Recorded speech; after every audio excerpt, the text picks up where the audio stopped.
Selamat datang kembali di kelas filsafat online untuk pemula yang akan membahas 100 pemikir utama dalam filsafat dalam 100 hari.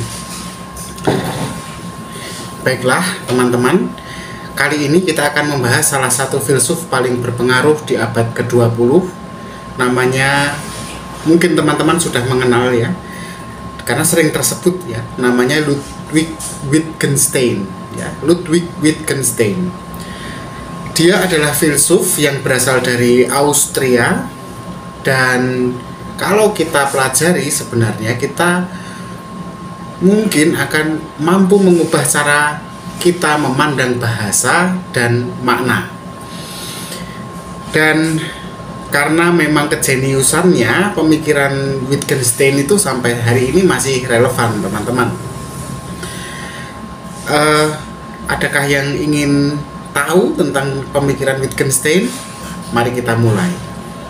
Tapi sebelum lebih jauh kita melangkah, tidak ada salahnya kita kenali dulu siapakah dia. Ludwig Wittgenstein ya, dia lahir di Wina, Austria tahun 1889. Wittgenstein berasal dari keluarga yang kaya ya, dan terdidik. Tapi dia memilih jalan filsafat ya, yang sebenarnya untuk keluarga kaya rasanya lebih memilih anaknya untuk belajar hukum ya biasanya, atau politik atau sains ya. Tapi Wittgenstein lebih memilih jalan filsafat yang akhirnya penuh dengan kontroversi, dan pemikirannya cukup membuat perubahan besar ya di masa dia. Wittgenstein pertama kali belajar, sebenarnya awalnya dia pertama kali belajar itu teknik mesin di Inggris, sains ya, teknik ya. Tetapi kemudian dia beralih ke filsafat. Peralihan dia ke filsafat ini tidak bisa dilepaskan juga dari pengaruh gurunya ya, Bertrand Russell di Universitas Cambridge.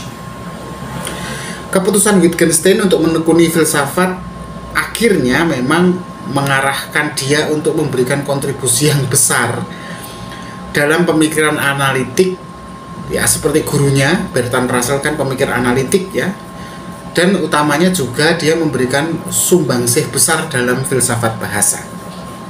Nah, Wittgenstein dikenal karena ada dua periode besar di dalam pemikiran dia ya.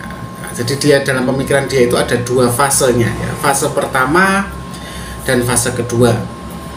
Dan nanti kita akan bahas itu. Dan karya utama Wittgenstein itu yang paling terkenal itu Tractus Logico Philosophicus ya, Tractus Logico Philosophicus. Karya itu menggambarkan pandangan awal dia tentang bahasa dan realitas. Nah, ini fase pertama ya, fase pertama perkembangan intelektual dari seorang Wittgenstein ya. Namun dalam karya berikutnya ya, ini fase kedua, di mana dia menuliskan karya berjudul Philosophical Investigations ya. Ini Wittgenstein lebih mengembangkan pandangan yang akan sangat berbeda atau kontras dari sebelumnya mengenai bahasa dan pemahaman manusia. Nah, tidak ada salahnya kita coba untuk menggali satu persatu fase ini ya, berdasarkan karyanya ya. Kita akan mulai dulu dari Tractus Logico Philosophicus, oke, atau pandangan awalnya Wittgenstein. Oke. Jadi pada tahun 1921 Wittgenstein ini menerbitkan bukunya Tractus Logico Philosophicus, di mana buku ini sebenarnya akan jadi karya monumental dia ya, untuk pertama kalinya masuk dalam karir filsafat. Nah, buku ini fokusnya pada hubungan antara bahasa, dunia, dan logika. Bahasa, dunia, dan logika. Nah, Wittgenstein berargumen bahwa dunia adalah totalitas fakta, bukan benda-benda.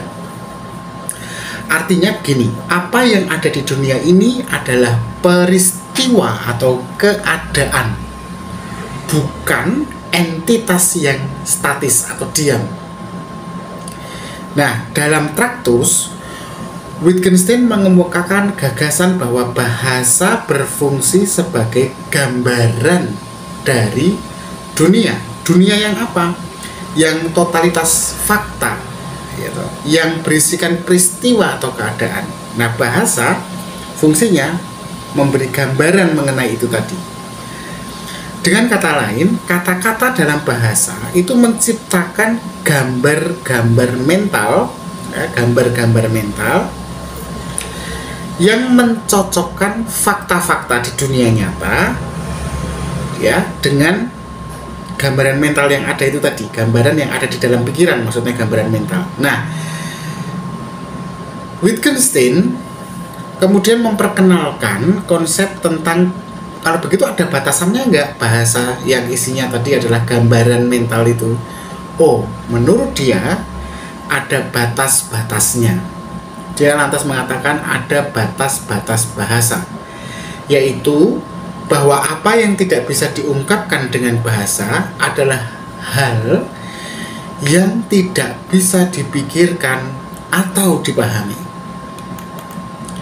Menurut Wittgenstein, masalah filsafat itu muncul justru karena adanya penyalahgunaan bahasa. Maksudnya, penyalahgunaan bahasa itu kesalahan kita dalam memandang bahasa sebagai sesuatu yang lebih dari sekedar gambaran fakta atau gambaran mental mengenai fakta. Jadi kalau kita memandang bahasa sebagai sesuatu yang lebih dari sekedar gambaran mental kita mengenai fakta, maka itulah penyebab dari munculnya masalah filsafat. Wittgenstein menekankan bahwa banyak masalah dalam filsafat itu muncul karena kita tuh sering salah dalam memahami bagaimana bahasa itu seharusnya berfungsi. Nah, oke. Itu fase pertama dalam pemikiran Wittgenstein. Sekarang kita masuk ke fase kedua, atau fase di mana dia menuliskan buku Philosophical Investigations. Ya. Ini pandangan kedua ini akan sangat merevolusi pemikiran selanjutnya ya teman-teman. Bersiap saja. Nah, pemikiran yang fase pertama Wittgenstein tadi ternyata tidak bertahan lama, karena kemudian dia mengemukakan pandangan selanjutnya, ya, yang berbeda dari Traktus yang tadi sebagai Traktus Logico-Philosophicus yang pertama, fase pertama dia. Jadi beberapa tahun setelah menulis karya Traktus Logico-Philosophicus, Wittgenstein justru mulai meragukan banyak idenya sendiri dan ide-ide yang pernah dia yakini sebelumnya. Keraguan ini mendorong dia untuk membuat sebuah perubahan besar dalam pemikiran dia, yang kemudian dia tuangkan ke dalam karyanya yang judulnya Philosophical Investigations. Dan itu ternyata terbit setelah terbitnya itu setelah Wittgenstein meninggal. Nah, dalam Philosophical Investigations, karya keduanya, Wittgenstein mengubah pandangannya tentang bahasa secara drastis. Jika dalam Traktus bahasa dianggap sebagai gambaran mental dari fakta atau realitas, maka yang kedua ini, di dalam Philosophical Investigations, bahasa justru dia pahami sebagai aktivitas yang digunakan dalam berbagai konteks kehidupan sehari-hari, yang nantinya dia sebut sebagai game of language atau permainan bahasa.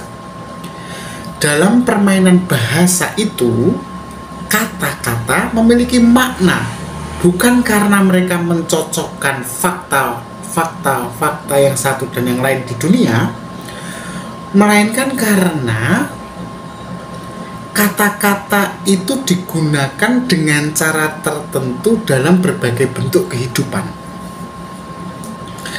Pemikiran Wittgenstein ini yang kedua, di fase kedua ini, mengubah cara kita melihat masalah-masalah dalam filsafat. Alih-alih kita menganggap bahasa sebagai sesuatu yang terpisah dari konteks sosial, yaitu Wittgenstein justru menunjukkan kepada kita bahwa makna kata bergantung pada penggunaan praktisnya dalam kehidupan manusia.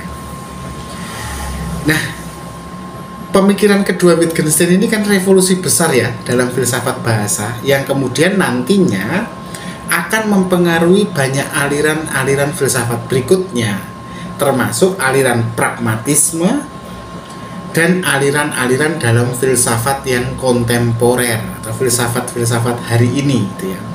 Nah, mari kita lihat sejauh mana pengaruhnya Wittgenstein dalam filsafat bahasa. Jadi pemikiran Wittgenstein itu memang sangat berpengaruh dalam filsafat bahasa dan juga dalam analisis logika, dan sangat mempengaruhi pemahaman setelahnya mengenai realitas dalam dunia filsafat. Salah satu kontribusi Wittgenstein yang paling penting adalah pergeseran pandangan dari logika formal yang kaku dalam Tractus Logico Philosophicus tadi menuju ke pemahaman bahasa yang lebih fleksibel, yang tidak terpisah dari dunia nyata dan dunia sosial, yang kontekstual, dan itu semua dia tuangkan dalam karya keduanya, Philosophical Investigations. Menurut Wittgenstein, banyak masalah filsafat itu timbul karena kita awalnya dalam Traktus kan karena kita salah memahami penggunaan bahasa, gitu. Iya, toh. Nah, tapi dalam fase yang kedua, masalah filsafat itu timbul karena kita salah menganggap bahasa sebagai sesuatu yang terpisah dari kehidupan sehari-hari. Misalnya begini, dalam filsafat politik, etika, atau metafisika, masalahnya seringkali bukan karena kita salah tentang fakta-fakta di dunia, tetapi lebih karena kita keliru menggunakan bahasa atau justru malah menyalahgunakan bahasa dengan berpegang pada definisi yang tidak tepat. Nah, maka dengan memahami bahasa sebagai alat yang digunakan dalam berbagai atau beragam praktek sosial, sebenarnya kita bisa menghindari kebingungan yang muncul secara filosofis. Gitu. Nah, itu pandangan Wittgenstein. Nah, sekarang apa yang bisa kita pelajari dari Wittgenstein untuk hidup kita yang sederhana ini, yang pemula ini? Dari Wittgenstein, kita tuh sebenarnya banyak belajar ya tentang bahwa banyak masalah filosofis itu sebenarnya bukan tentang bagaimana menemukan kebenaran abstrak ya, melainkan tentang bagaimana kita memperbaiki cara kita menggunakan bahasa. Wittgenstein mengajarkan kita untuk berhati-hati dalam mendefinisikan atau mengartikan kata-kata dan harus selalu fokus pada konteks penggunaan mereka. Maksudnya bagaimana kata-kata itu digunakan dalam konteks real percakapan sehari-hari. Ya, jadi kita nggak perlu tuh utak-utak ya atau bingung dengan definisi sebuah bahasa yang seolah-olah terpisah dari saat dia digunakan, karena kan bahasa itu maknanya kan kemudian tergantung konteks penggunaannya. Itu saja sederhananya. Nah, dalam kehidupan sehari-hari kita tuh sering menggunakan bahasa itu tanpa berpikir tentang bagaimana makna kata-kata itu terbentuk dalam situasi yang konkret. Lewat filsafat Wittgenstein kita diajarkan untuk lebih peka terhadap penggunaan bahasa kita, dan bagaimana hal itu membentuk pemahaman kita tentang dunia. Selain itu, Wittgenstein juga mengajarkan kita untuk lebih rendah hati dalam menghadapi kompleksitas pemikiran manusia. jangan disederhanakan. Banyak masalah yang tampak besar dan sulit, ya toh. Kita tidak perlu ingin selalu menundukkannya, ingin menyelesaikan kompleksitas itu. Karena kalau kita berusaha menundukkan, maka yang terjadi terkadang kita malah membuat sebuah kesalahpahaman bahasa. Nah, pemikiran Wittgenstein ini menunjukkan bahwa filsafat tidak selalu harus berfokus pada teori yang besar, melainkan bisa menjadi alat praktis untuk mengklarifikasi masalah-masalah sehari-hari. Itu saja teman-teman tentang Wittgenstein. Mungkin ada banyak kekurangan yang saya lakukan dalam penjelasan ini. Satu hal, Wittgenstein adalah salah satu filsuf terbesar yang telah mengubah pandangan kita tentang bahasa dan makna. Pemikiran Wittgenstein tentang cara kita menggunakan bahasa dalam kehidupan sehari-hari memberikan wawasan yang mendalam tentang bagaimana kita memahami dunia. Jika Anda merasa bahwa tayangan ini kurang, silahkan Anda berikan kritik atau Anda berikan pembetulan atau revisi atau mungkin pertanyaan pada kolom komentar. Dan jangan lupa untuk terus mengikuti pembahasan filsafat selanjutnya di episode berikutnya. Demikian, terima kasih, tetap berpikir kritis.